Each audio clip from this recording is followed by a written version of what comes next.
Confirmado. Colapinto no seguirá en Alpine. Briatore negocia con Bottas. Gritando de terror. La verdad explosiva. El secreto que Alpine intentó ocultar y la traición que nadie vio venir. Lo que nadie se animó a contar. El secreto que explotará las redes y cambiará para siempre como vemos el deporte de élite.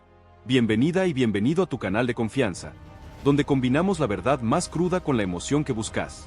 Hoy, vamos a desentrañar un escándalo interno que sacudió los cimientos de uno de los equipos más importantes del automovilismo mundial, una historia donde un joven talento argentino, Franco Colapinto, se encontró en el ojo de la tormenta, y donde una figura legendaria, Flavio Briatore, tuvo que intervenir con una decisión que dejó a todos boquiabiertos.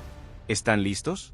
Porque lo que pasó con el coche de Colapinto y la tajante negativa de Briatore a Bottas es algo que va más allá de la pista, es una trama de poder, resistencia y la cruda realidad de la Fórmula 1. Prepárense, porque la verdad que está a punto de revelarse es más compleja y fascinante de lo que jamás imaginaron. Y sí, la bomba ya estalló. Franco Colapinto no seguirá en Alpine, y Flavio Briatore ya está negociando con Valtteri Bottas para su reemplazo. El pibe argentino, pese a su lucha, fue víctima de una maniobra que te dejará helado. Franco Colapinto había aprendido a convivir con la presión. Y vaya si la conoce. Con la crítica despiadada, con el peso abrumador de un deporte que no da segundas oportunidades, que te exige la perfección en cada milésima de segundo, en cada curva, en cada decisión. Pero esa vez, en Silverstone, el escenario de su calvario reciente, fue diferente. No fue solo un fallo técnico, de esos que te dejan con la bronca contenida en el box, con el casco apretado y el corazón latiendo a mil.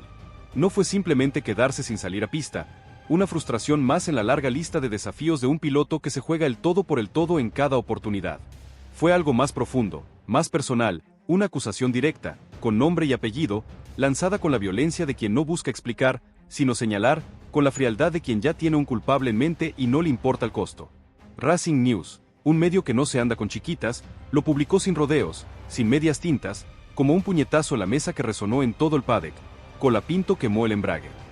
Y detrás de esa frase, que ya era una estocada brutal, vino la segunda, la que hizo estallar todo, la que prendió fuego la pradera. Flavio Briatore, el hombre que siempre está dispuesto a agitar las aguas, el estratega implacable, el arquitecto de imperios y de caídas, no tardó en disparar. Le echó toda la culpa.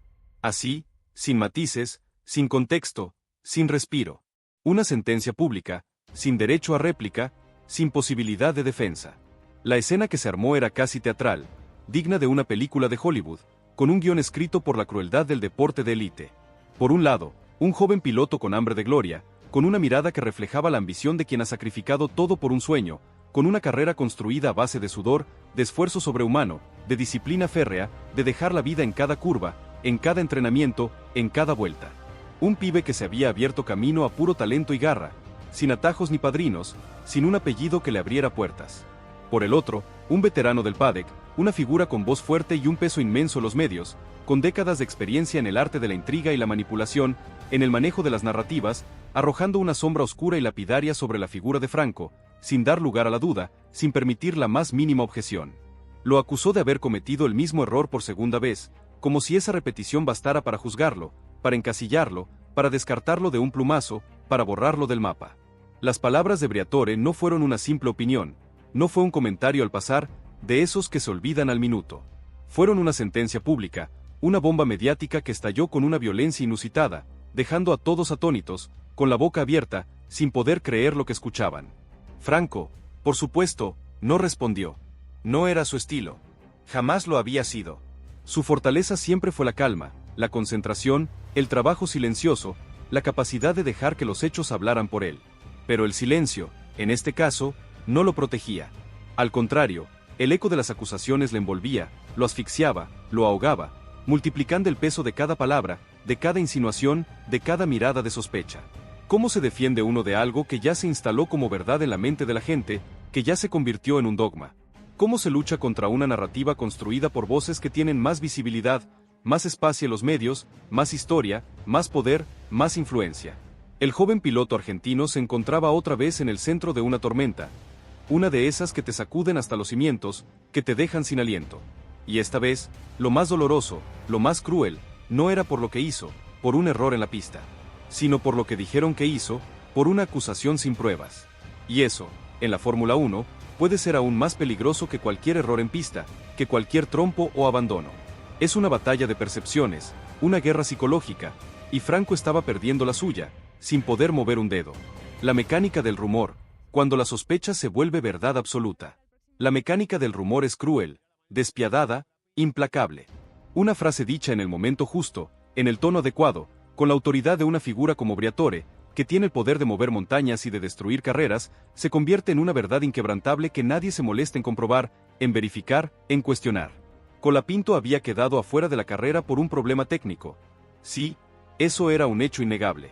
Pero ahora ese problema tenía rostro, tenía intención, tenía culpable. Todo señalaba hacia él, como si fuera el único responsable de una falla compleja, de un error que escapaba a su control. Y lo más hiriente, lo que más dolía en el alma, lo que dejaba una cicatriz imborrable, no era que lo señalaran desde fuera, desde la prensa sensacionalista o los fans desinformados. No. Lo más doloroso era que desde dentro, desde donde debería haber apoyo incondicional, desde el seno del propio equipo, desde los que deberían ser su familia, también surgían grietas, también se escuchaban voces que lo condenaban, que lo daban por perdido. Briatore, que había sido una figura clave en las decisiones recientes del equipo, que había apostado por él en momentos cruciales, ahora lo exponía sin pudor, sin remordimientos, y lo hacía como si fuera prescindible, como si su valor ya no importara, como si fuera una pieza de ajedrez que se podía sacrificar sin consecuencias. El eco maldito, la reincidencia como condena pública y la maquinaria de la desinformación. Había algo particularmente desgastante en esa situación, algo que carcomía por dentro. No solo se trataba de una acusación lanzada al aire por una figura poderosa, sino del eco constante que se repetía en cada rincón del paddock, en cada red social, en cada conversación en voz baja, en cada susurro. Colapinto quemó el embrague. Una frase que parecía inocente a primera vista, un simple comentario técnico, pero que cargaba con una fuerza simbólica destructiva, una sentencia que lo condenaba sin juicio, sin pruebas, sin derecho a defensa. No era simplemente una falla técnica, un incidente aislado, un error puntual. Era una supuesta reincidencia, la segunda vez, y en un entorno donde los errores rara vez se perdonan, donde la perfección es la norma, donde cada milésima cuenta, que te encasillen como alguien que repite fallos puede ser más peligroso que cualquier trompo o abandono en la pista. Es una mancha que te persigue, una sombra que te sigue a todas partes y de la que es casi imposible escapar. Para Franco, cada palabra tenía un peso, cada insinuación, un eco emocional que lo golpeaba por dentro, que lo dejaba sin aliento. Lo conocía bien, sabía cómo funcionaba el sistema, lo había visto muchas veces con otros pilotos, cómo se desdibujaban carreras prometedoras por pequeñas manchas mal entendidas o peor aún, mal contadas, manipuladas. Esta vez el turno era suyo, le habían puesto la marca del error, como si esa supuesta falla fuera una condena escrita en piedra, un destino ineludible del que no podía escapar. Lo curioso, lo más absurdo de todo, lo que generaba una indignación profunda, era que nadie, ni los que lo señalaban con el dedo, ni quienes replicaban la noticia sin dudar, podían probar que la culpa fuera suya, que la falla del embrague fuera directamente atribuible a su manejo. Pero en ese mundo, la duda ya es suficiente, la sospecha es una condena, y la verdad a menudo se pierde en el ruido. Lo más difícil era el aislamiento que se producía lentamente, como una enfermedad silenciosa que te va dejando solo. Algunos técnicos, esos que antes lo miraban con admiración, ahora ya no lo hacían con la misma confianza, sus miradas eran esquivas. Las conversaciones eran más formales, más frías, más distantes, sin la cercanía de antes. Incluso los gestos de ánimo se volvían escasos, casi inexistentes, como si tuvieran miedo de ser vistos cerca de él. No porque todos creyeran que era su culpa, no porque estuvieran convencidos de su responsabilidad, sino porque nadie quería verse envuelto en la nube de sospecha que lo rodeaba, nadie quería ser salpicado por el escándalo. Esa es la otra cara del automovilismo, la parte oscura, la que no se ve en las cámaras. Cuando el foco cambia de lugar, cuando la polémica se instala, todos cuidan su imagen, su espacio, sus vínculos, y prefieren mantenerse al margen para no ser salpicados, para no perder su lugar. Franco no era ingenuo, sabía cómo funcionaba el juego, lo había aprendido a golpes, pero duele igual ver cómo el ambiente muta en cuestión de días, cómo la gente se aleja cuando las cosas se ponen difíciles, cuando la lealtad se pone a prueba. El nombre de Briatore seguía flotando en el ambiente, como un fantasma omnipresente, una amenaza constante. Había hablado con autoridad, con dureza, con esa voz que no admite réplicas, como si su palabra fuese incuestionable, la última verdad. Y eso es lo más peligroso de su figura, su capacidad para instalar un relato y que nadie se atreva a desafiarlo, a contradecirlo, a poner en duda su versión. Cuando él dice que algo fue culpa del piloto, la mayoría no se detiene a comprobar si tiene razón, no investiga, simplemente lo repiten, lo toman como una verdad absoluta, como un dogma. Y así, Franco pasó de ser una promesa valiente, un talento en ascenso, a un blanco fácil para los cuestionamientos, casi sin espacio para defenderse, para dar su versión de los hechos, para limpiar su nombre. Franco no entendía por qué esa hostilidad, por qué esa hazaña, por qué esa persecución. No era el primer joven en cometer un error técnico, si es que realmente había sido su responsabilidad, y desde luego, no sería el último. Pero había algo en esa segunda vez, en esa supuesta reincidencia, que había encendido las alarmas de quienes siempre buscan debilidades en los nuevos, en los que vienen de abajo, en los que no tienen un apellido pesado detrás, como si algunos necesitaran que falle para justificar sus propias decisiones o para abrirle paso a otro nombre, a otro piloto que les convenga más por intereses económicos o políticos. En un sistema tan competitivo, a veces no hace falta que te caigas. Basta con que alguien diga que tropezaste, que cometiste un error, y la bola de nieve ya no se detiene, te arrastra sin piedad. Pese a todo, Franco no se quebraba. Sentía el golpe, claro que lo sentía. Lo sentía en el estómago, en la garganta, en el sueño que ahora costaba más conciliar, en el cansancio que se acumulaba día tras día. Pero no mostraba fisuras, no permitía que nadie viera su dolor, su frustración, su impotencia. Porque si algo había aprendido en todos estos años de lucha, de sacrificio, era que el juego no termina cuando fallas, termina cuando dejas de luchar. Y él no estaba dispuesto a entregarse, a tirar la toalla, a rendirse sin pelear. Cada día se levantaba con una certeza en el pecho, una convicción inquebrantable. Lo que los demás pensaran de él no podía tener más poder que lo que él sabía de sí mismo. Y él sabía quién era, sabía lo que había hecho para llegar ahí, y sabía, sobre todo, lo que todavía tenía para dar en medio de la tormenta, a pesar de todo, contra todo pronóstico. Si esto te indigna tanto como a nosotros, suscríbete y contanos en los comentarios qué harías vos en el lugar de Colapinto. ¿Te rendirías o seguirías luchando? Y es que Franco no necesitaba gritar su verdad. Quería demostrarla no con discursos, no con palabras vacías, sino con hechos, con profesionalismo, con compromiso, con resultados en la pista, con su rendimiento. Pero mientras tanto, el entorno parecía estar decidido a empujar una narrativa que lo perjudicaba, que lo hundía, que lo relegaba. Cada detalle de su actuación, cada mínimo error en los entrenamientos, cada duda técnica era amplificada, magnificada, utilizada en su contra, como un arma. Era como si de repente su presencia tuviera que justificarse cada segundo, como si de pronto todo lo que había hecho para llegar hasta allí se pusiera en tela de juicio por una sola palabra, embrague, por una sola acusación. Lo más absurdo es que si uno miraba con objetividad, nada estaba claro. No había pruebas contundentes, no había informes concluyentes, no había datos irrefutables, solo una frase lanzada en un momento sensible, pero eso bastaba para condenarlo. En ese mundo, la percepción es más fuerte que la verdad. Y cuando alguien con peso, con poder, con una reputación consolidada, pone en duda tu capacidad, el resto se acomoda detrás por conveniencia, no por convicción, no por creer en la verdad, sino por miedo a las represalias. Franco lo entendía, lo veía venir y aún así no se rendía, no bajaba los brazos, no se daba por vencido, porque dentro suyo había algo más fuerte que la rabia o la frustración. Había una determinación inquebrantable, una voluntad de acero, una fe ciega en sí mismo, y esa determinación se traducía en su rutina, en su día a día, en cada acción. Seguía trabajando como siempre, con la misma intensidad, con la misma dedicación, con la misma pasión. Revisaba cada parámetro con meticulosidad, hablaba con los ingenieros, buscaba mejorar, no como un acto de desesperación, sino como una reafirmación, como si cada ajuste fuera una manera de decir aquí estoy, como si cada dato revisado fuera una forma silenciosa de gritar no me van a mover.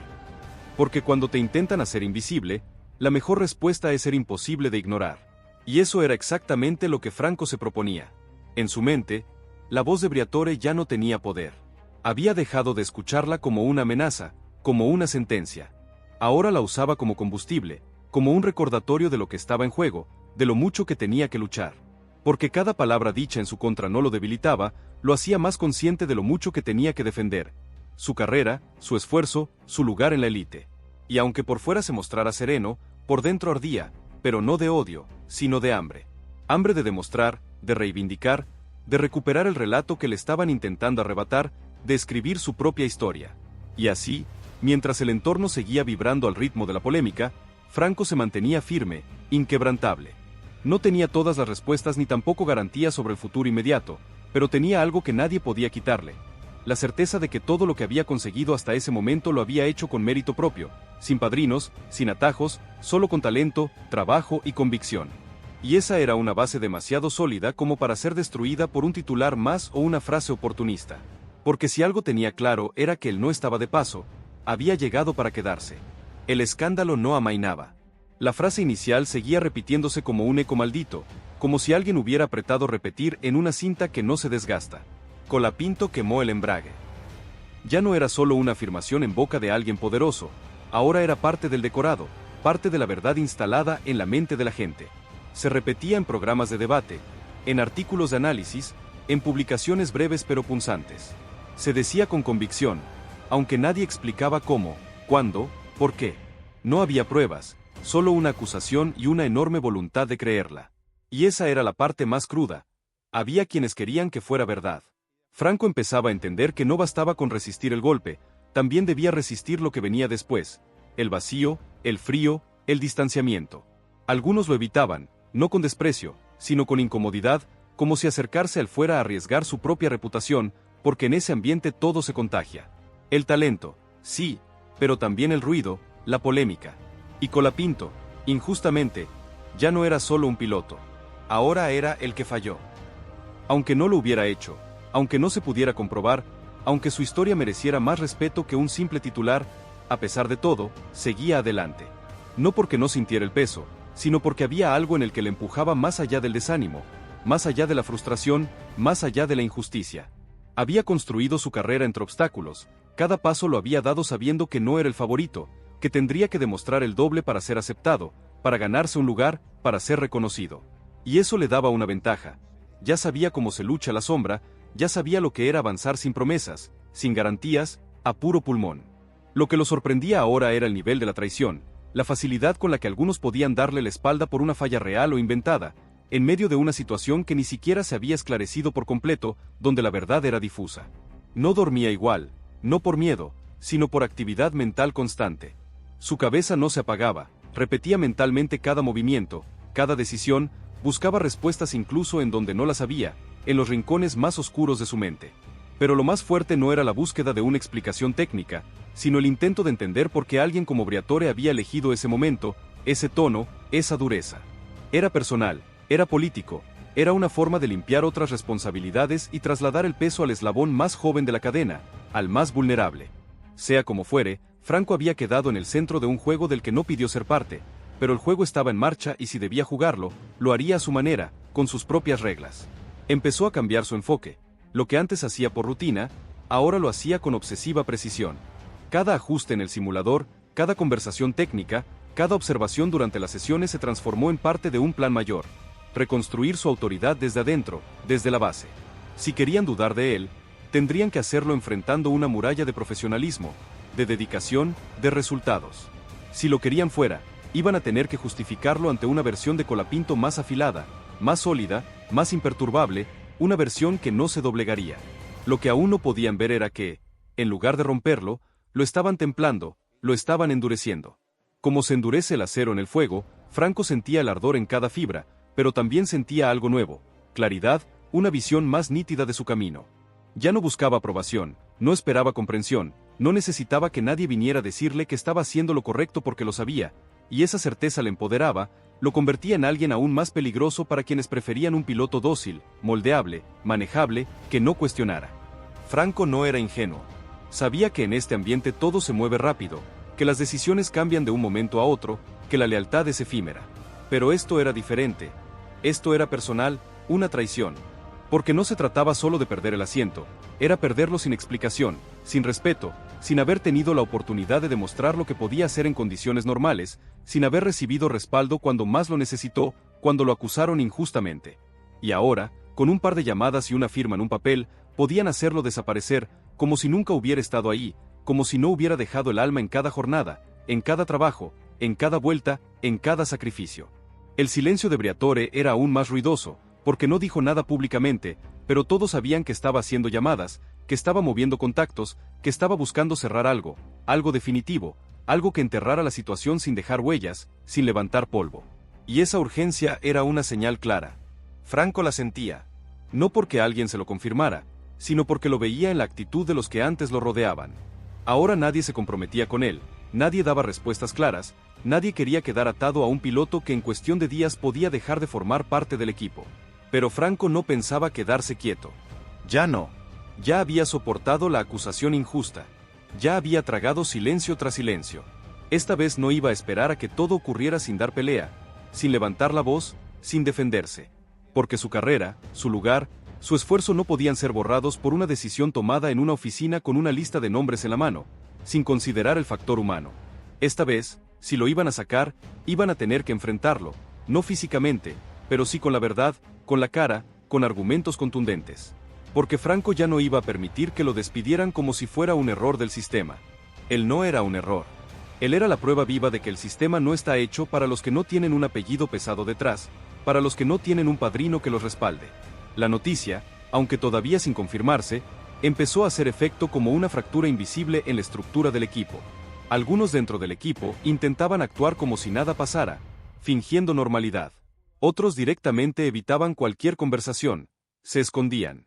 Y Franco, en ese clima hostil, se convertía en el centro del silencio, en el epicentro de la conspiración, porque todos sabían lo que Briatore planeaba, pero nadie decía nada y eso era lo más cruel, que le estuvieran dejando caer con los brazos cruzados, que supieran que se estaba cocinando su salida y aún así nadie se atreviera a frenar la maquinaria, a detener la injusticia.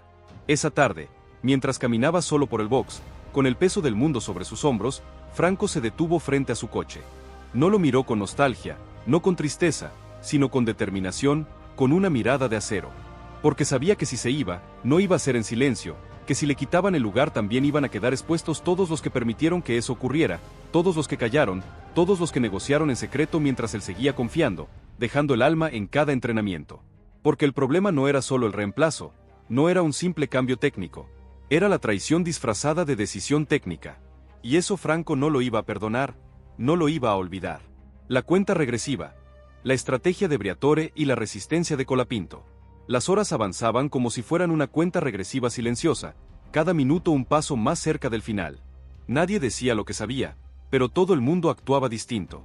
Ya no era solo un rumor, era una certeza que flotaba en el aire con una violencia pasiva imposible de ignorar, una atmósfera densa y opresiva. Briatore había dejado en claro puertas adentro que su objetivo era cerrar el nuevo movimiento antes de que nadie pudiera reaccionar, antes de que se levantara una ola de protestas. Un golpe limpio, directo, sin espacio a protestas ni maniobras, un hecho consumado. Valtteri Bottas estaba en su radar desde hace tiempo, pero ahora ya no era un hombre más, era el reemplazo. Y el reemplazado, el sacrificado, era Franco Colapinto. Franco caminaba por el centro de ese clima con la frialdad de quien ya no espera justicia, sino oportunidad. Él no era ajeno a los movimientos del poder, a las intrigas de los despachos. Sabía perfectamente cómo se cocina una salida como la que estaban armando. Primero se aísla al piloto, se lo deja solo, sin apoyo. Luego se lo culpa tácitamente de lo que ocurre, se le carga la responsabilidad. Después se filtra un nombre más experimentado, un reemplazo que suene lógico. Y finalmente se ejecuta la decisión sin vuelta atrás, sin posibilidad de apelación. En ese punto exacto estaba ahora, y no porque se lo hubieran dicho de frente, no porque hubiera un comunicado oficial, sino porque todo lo demás ya estaba ocurriendo. Lo habían aislado, lo habían culpado, y ahora Bottas se mencionaba cada vez con menos disimulo, con más naturalidad. Lo más perturbador de todo era la naturalidad con la que se estaba llevando a cabo, como si su lugar nunca hubiera importado, como si fuera lógico y necesario quitarlo del medio para que las piezas encajaran mejor en el rompecabezas de Briatore. Franco no lo vivía como una sorpresa, no como un hecho inesperado. Lo vivía como una puñalada que ya había empezado a doler desde antes, desde el primer rumor, desde la primera mirada esquiva. Porque todo lo que había soportado, todo lo que había callado, todas las veces que puso el cuerpo en momentos críticos, ahora eran borrados de un plumazo por una decisión política, por intereses ajenos a lo deportivo. Y eso no se perdona fácilmente, no se olvida. La figura de Briatore era omnipresente, aunque no estaba presente físicamente todo el tiempo. Se sentía su poder en cada decisión, cada cambio de trato, cada modificación de roles. Todo venía marcado por su voluntad, por su mano de hierro.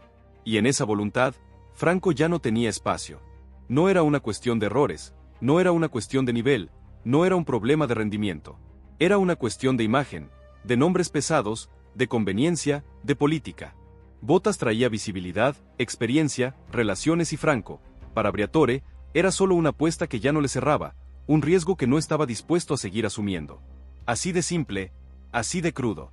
Los intentos de hablar con alguien dentro del equipo eran inútiles.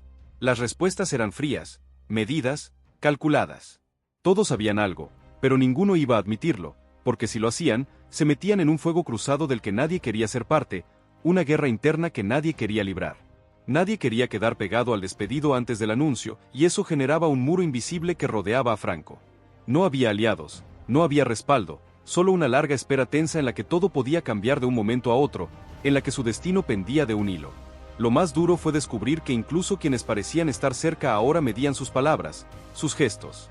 Gente que días atrás lo trataba con calidez, con cercanía, ahora lo miraba con compasión disfrazada de profesionalismo, como si supieran que estaba viviendo sus últimos días en ese entorno, como si hablarle con sinceridad fuera perder el tiempo. Y aún así, Franco no perdía el control, no daba un paso en falso, no se quebraba, porque sabía que esa era la última carta que le quedaba. Briatore culpa mantener su dignidad en Silverstone gritando de terror, incluso cuando le estaban empujando detrás del abandono de Colapinto. Culpa del piloto o maniobra oculta de Alpine.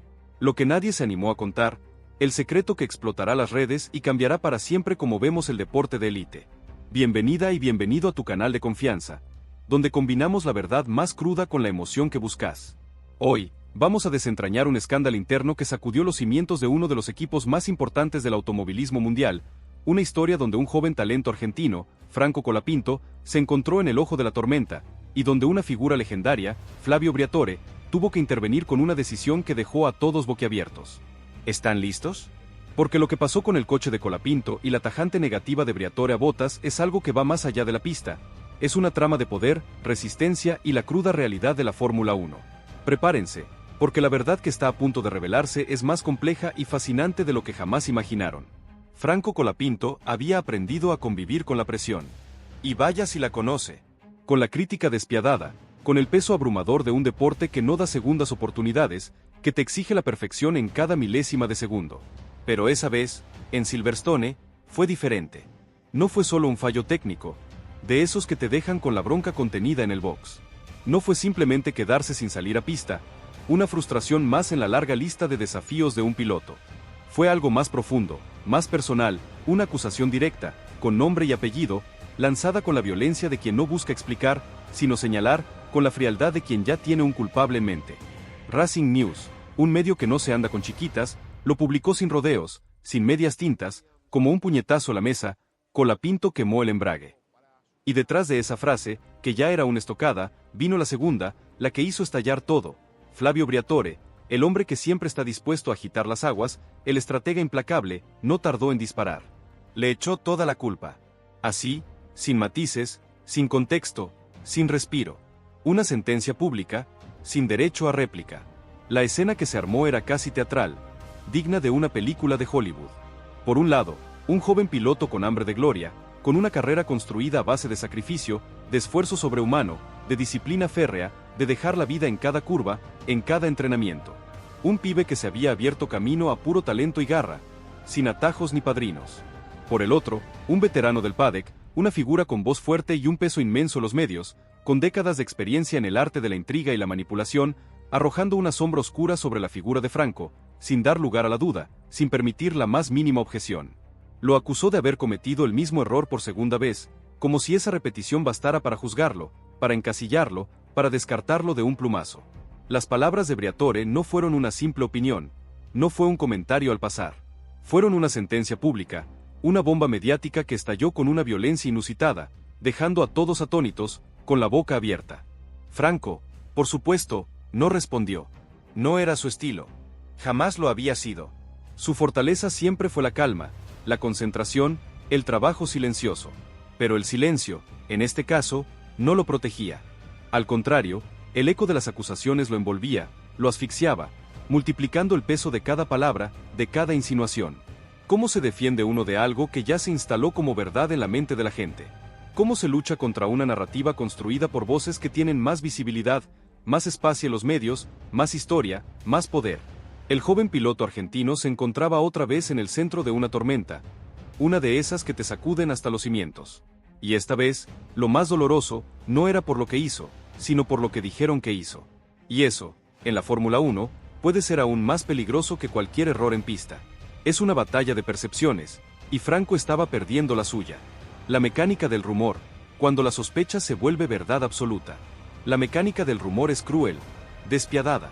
Una frase dicha en el momento justo, en el tono adecuado, con la autoridad de una figura como Briatore, se convierte en una verdad inquebrantable que nadie se molesta en comprobar. Colapinto había quedado afuera de la carrera por un problema técnico. Sí, eso era un hecho. Pero ahora ese problema tenía rostro, tenía intención, tenía culpable.